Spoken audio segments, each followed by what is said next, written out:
আজ বুধবার, আমার প্রথম ব্লগ। আর কিছু ভুল হয়ে থাকলে ক্ষমা করে দিও বন্ধুরা। সকালে উঠে টিউশন থেকে এসে স্নান করে পুজো সেরে নিয়েছি। এবার এখন দাগগুলো মুছে নিচ্ছি, কারণ সামনে বৃহস্পতিবার, লক্ষ্মী গণেশ পুজো আছে তো তাই।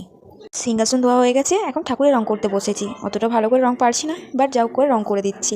দেখে বলো তো কেমন হয়েছে রংটা।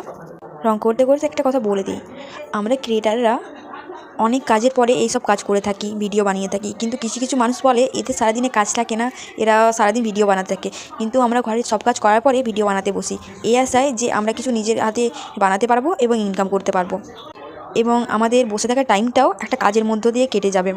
আমি সেই সব মানুষ থেকে এই কথাগুলো বলছি যারা এই কথাগুলো বলে যে এদের কোনো কাজ নেই, সারাদিন ভিডিও বানায়। আমরা তো সারাদিন কাজ করার পরই ভিডিও বানাই, আর সেই ভিডিওগুলো তোমরা বসে বসে দেখো, কিন্তু তোমরা ঘুম থেকে উঠে তো কোনো কাজই করো না, উঠেই তো ভিডিও দেখতে বসে যাও। তোমাদের সঙ্গে কথা বলতে বলতে মনে হলো সিংহাসনটা অনেক ফাঁকা ফাঁকা লাগছে, তাই সিংহাসনটা নিয়ে